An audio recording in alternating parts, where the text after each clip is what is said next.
Now we will discuss about the Muslim civilization golden age or the Islamic golden age.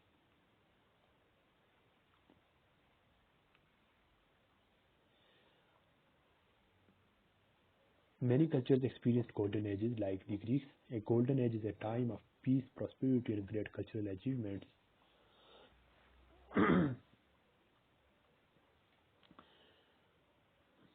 The Islamic Golden Age started with the rise of Islam and establishment of the first Islamic state in 622 CE by the Holy Prophet Sallallahu Alaihi Wasallam.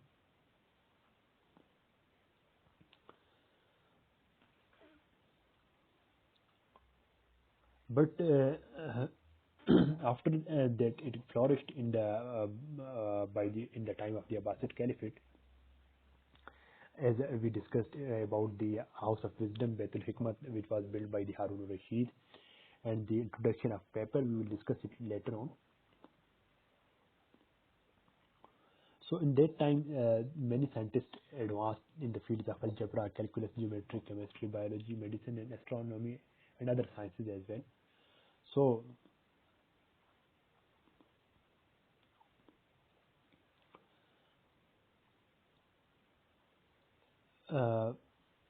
as we discussed in earlier, that the Caliph Harun al-Rashid, who reigned for 23 years from 786 to 809 CE, he built an academy in which he have a huge bookstore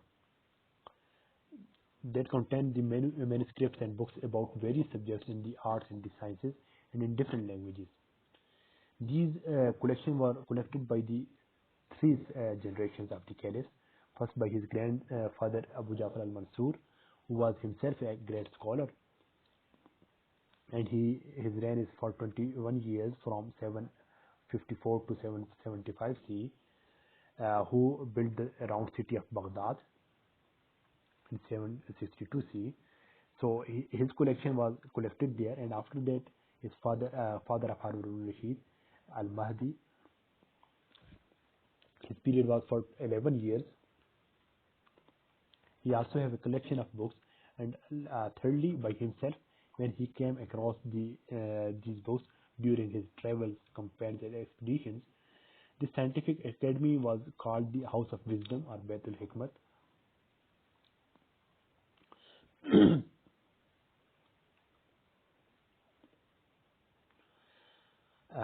The Abbasids House of Wisdom in Baghdad was referred to as such during the reign of the Caliph Harun al-Rashid. However, when his son Al-Mamun became a caliph, he expanded and extended Baitul Hikmat to become truly Darul Hikmat, or he divided into three different parts, as we will discuss it later on. So the Golden Age is the time when the Muslim was the leader of their fields. Baghdad was centrally located between Europe and Asia, and was an important area for trade and exchange of ideas. Abbasid Caliph Harun al-Rashid and his son Al-Mamun established a House of Wisdom in Baghdad, a dedicated space for scholarship. The House of Wisdom increased in the use and prestige under the Al-Mamun's rule. From 813 to 833, he made a special effort to recruit famous scholars to come to the House of Wisdom. And the House of Wisdom was divided into three different departments: translation department, observatories, and library. So the translation movement, the first department was the translation department. Caliph like Harun Rashid and Mamun directly encouraged a translation movement, a formal translation of scholarly works from Greek into Arabic. The Abbasid rulers wanted to make Greek texts such as Aristotle's works available to the Arab world. Their goal was to translate as many of these famous works as possible in order to have a comprehensive library of knowledge and to preserve the philosophies and the scholarship of Greece. The Abbasid aimed to have philosophy, science, and medicine texts translated. In addition to Arab Muslim scholars, Syrian Christians translated Syriac texts into Arabic as well. Scholars were able to build on the information they translated from the Greeks and other during the Abbasid dynasty, and forged new advances in their field.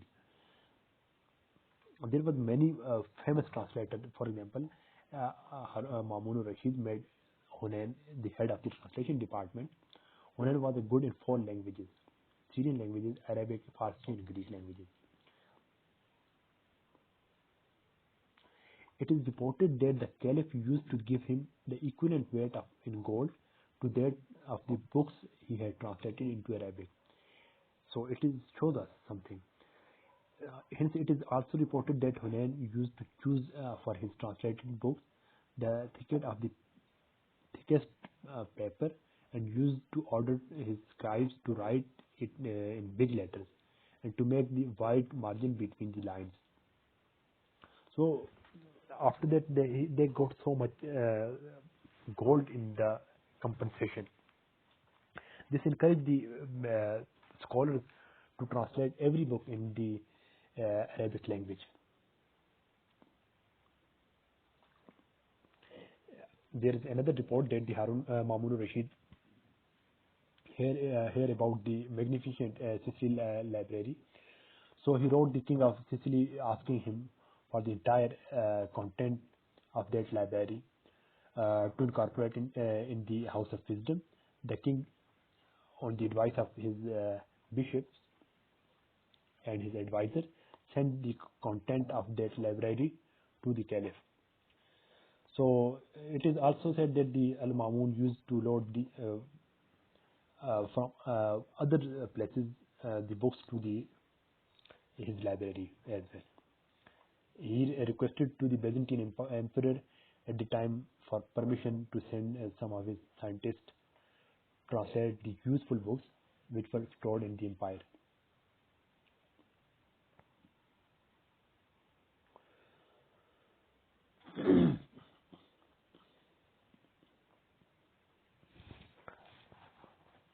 As well as the Abbasid dynasty was able to spread written knowledge so quickly by their improvements on printing technology they had obtained from the Chinese.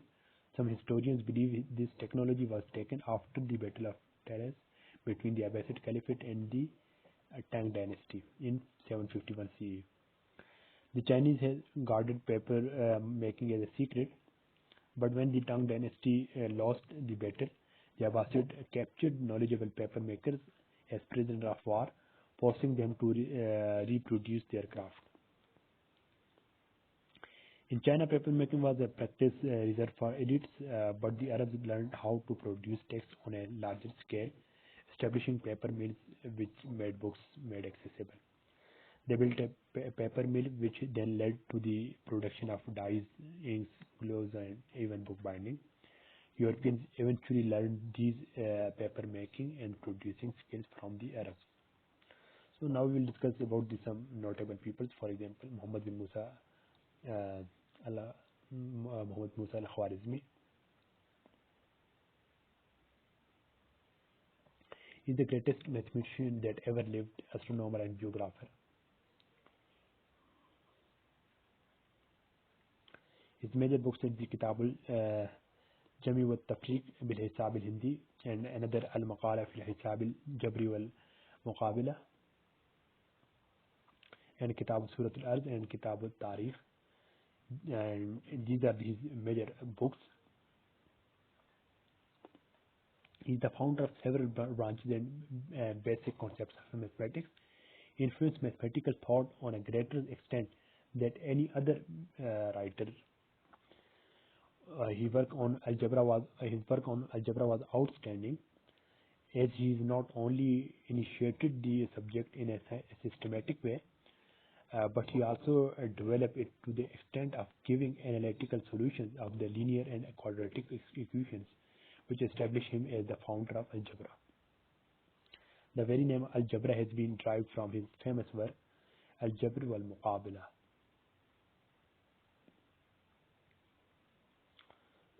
So he developed the algorithm as well, algebra.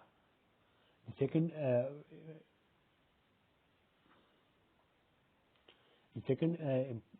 famous is the famous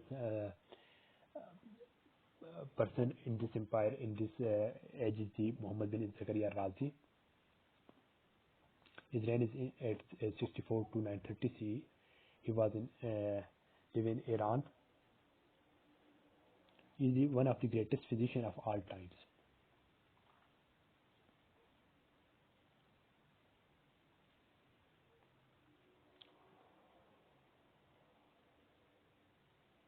His famous books, major books, Kitab al-Mansuri, Al-Hawi 22 volumes medical encyclopedia, Kitab al-Muluk or Kitab al-Judari wal-Hasaba, and he have many other books as well.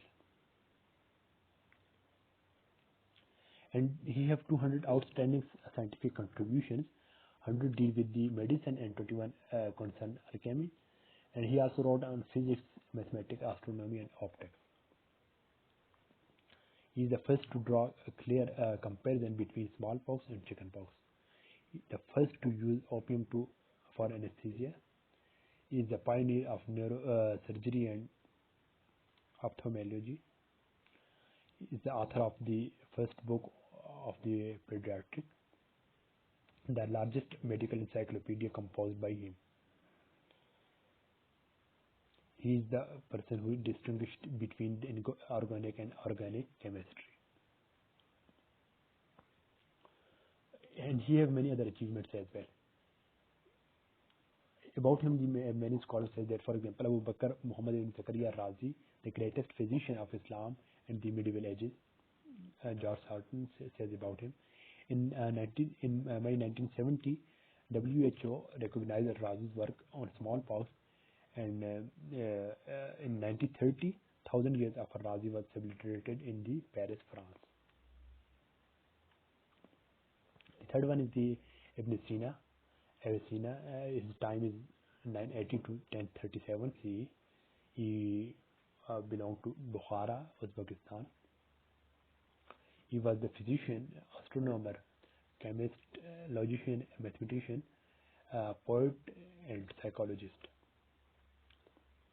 Ibn Sina wrote almost 450 treatises on a wide range of subjects, of which around 240 have survived. In particular, 150 of his surviving treatises concentrate on philosophy, and 40 of them concern on medicine. His most famous work is the Book of Healing, a vast philosophical and scientific encyclopedia in the canon of the medicine, which was a standard medical text at many Islamic and European universities until the early 19th century.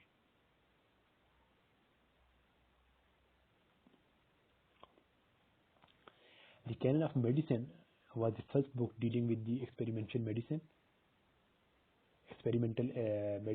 evidence-based medicine, and clinical trials.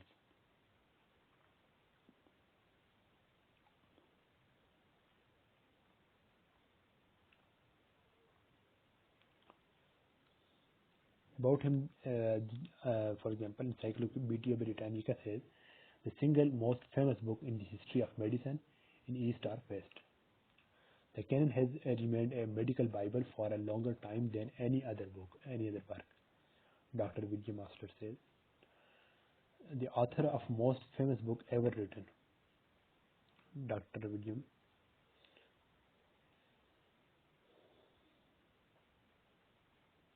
Better to be mistaken following Avicenna than to be correct following others. On currency.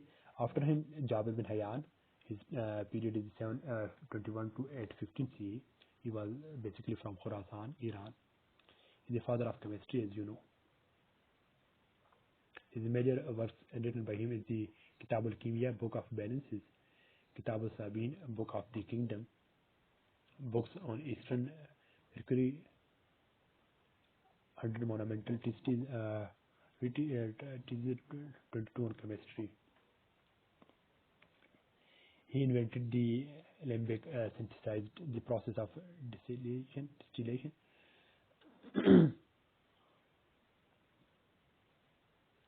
After him, the Al-Haytham, His time is 965 to 1040 CE. Basically, he was in Basra in Iraq, Mesopotamia. He is the father of optics. Mizan al-Hikmah, his famous book is the Mizan al-Hikmah, and then Kitab al-Manazir, which is basically related to the optics. It is in optics. He is known for the earliest use of the camera obscura, carried out the first experiments on the dispersion of light and into its constitutional colors. The first to describe accurately various parts of the eye and give a scientific explanation of their process of vision. Made a thorough examination of a passage of light through various media and discovered the laws of reflection.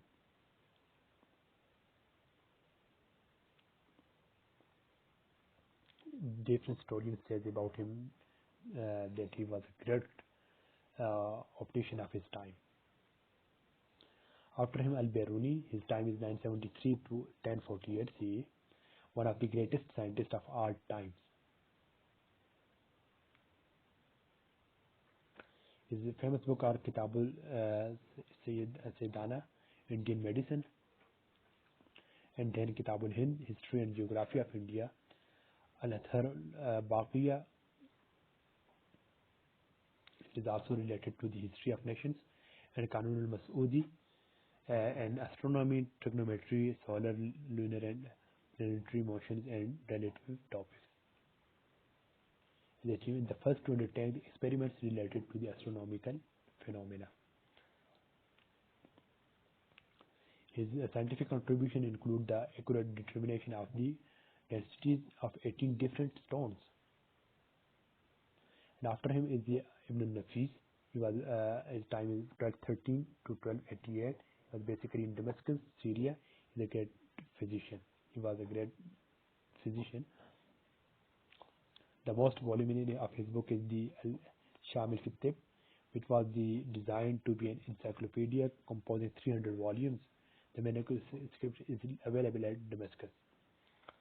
Mujiz al-Qanun Kitab al-Muthar fil Aghdiyah, the effects of diet on the health. And he elaborated many things. His major contribution of great significance was his discovery of the blood circulatory system,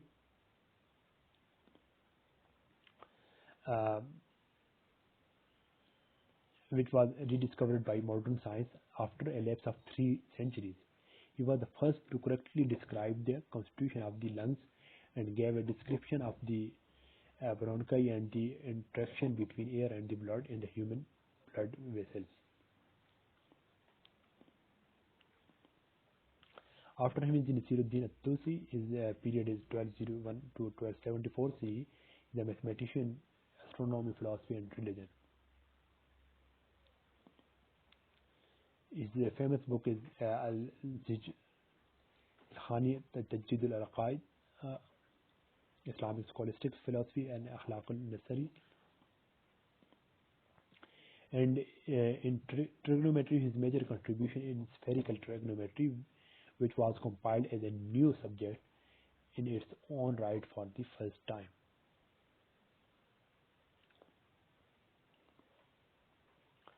After him in the Al-Battani, his period is 858 to 929 CE. He is one of the greatest astronomers of his times. His book is Abbasids, which is related to the maps and navigation, which is known for to be more accurate than all other written before that time. Accurately determined his achievement is that he accurately determined solar year as being 365 days, 5 hours, 46 minutes and 24 seconds. The first person to tell us that.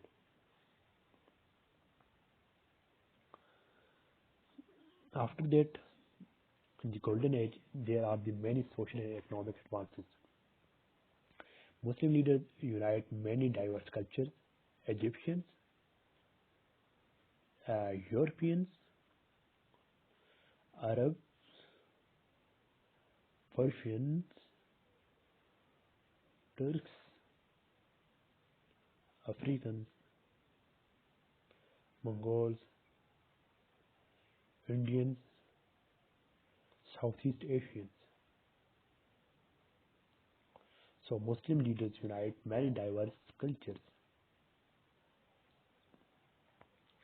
There was an international trade work united by the Muslims. Merchants were honored in the Muslim culture. Camel caravans crossed the Sahara.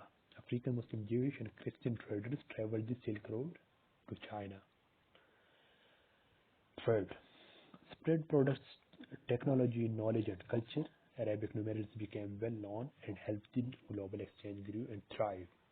You can see this was the Eastern Muslim regions, and this is the Western Muslim regions and the modern numbers.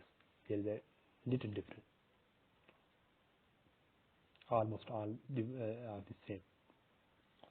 Okay, new business practices for Muslims. They created partnerships, bought and sold on credit, new system of accounting, record keeping as instructed in Surah Al-Baqarah. Highly valued manufactured goods, manufacture organized by guilds, regulated prices, methods of production and the quality of the product, produced steel swords from Damascus, leather goods from Cordoba, cotton textiles from Egypt, carpets from Persia. Agriculture thrives. Muslim leaders extended agriculture land. Because of scarcity of water, they had a large irrigation system. Grew crops for food, made medical herbs, and grew flowers to sell. Social structure of the Muslims. Muslims had social mobility. They could move up in the social rank by having religious, scholarly, and military achievements. Slaves were mostly used as household servants. As well as Muslims seek knowledge. Boys and girls receive elementary education, which emphasized reading and writing. They needed to everyone could read the Quran. And center of learning, Baghdad is the greatest Muslim center of learning. Advances in philosophy, math, and medicine. They also translated old texts into Arabic. Muslim art, literature, and architecture. A blending of a tradition of the many people under the Muslim rule. The greatest work of Islamic literature is the Quran. It's not the work of Muslims, but by the 1001 Nights are the Arabian Nights. Probably the most famous piece of the Muslim literature is the Arabian Nights. This is a collection of stories based around a central theme. The Sultan King of Baghdad, which is the Harun al-Rashid, wishes to kill his wife on their wedding night. The Princess Shahrazadi tells him the stories each night to prevent her death, eventually winning him over. The tales include the familiar stories of Aladdin and Ali Baba and 40 Thieves. Poetry poems encourage the faithful to worship God selflessly and without hope of reward. Muslim writers, for example, Firdausi wrote books of kings which tells the history of Persia. Umar Khayyam, who was another writer. Another is the Arabic thinker Ibn Khaldun. He set standard for the scientific study of history. He stressed the economics and social structure, but he stressed that the economics and social structure were the causes of historical events, and he warned historians to watch for bias and exaggeration. After that, the Islamic architecture, religious buildings, mosques and minarets dominated Muslim cities. Calligraphy is perfected art of beautiful handwriting. It is the Dome of the Rock, which is constructed in the time of Umayyad. Arabic calligraphy. This is the characteristics of Muslims' architecture. The great mosque at Samarra. It covered 10 acres in the present-day Iraq. It was the largest mosque at the time. Most famous section is the Menara or tower. It is from this tower that the Muazzin or the clearly calls the faithful to prayer 5 times a day. As you know, Abbasids and the calligraphy. as the depiction of living things are forbidden. Many mosques are decorated with the Abbasids and Arabic calligraphy. Islamic tile patterns, floral and geometric pattern cover the walls and the walls of this prayer hall. Masjid Shah, Isfahan, Persia. This is the Maidan Mosque, Kashan in Persia, which was built in 1226 CE. External niches and the mihrab itself were treated decoratively. Color pattern and Arabic script identified significant places. Courtyard complex, Masjid Juma, Persia. Ceramic tile patterns, it is also in Isfahan.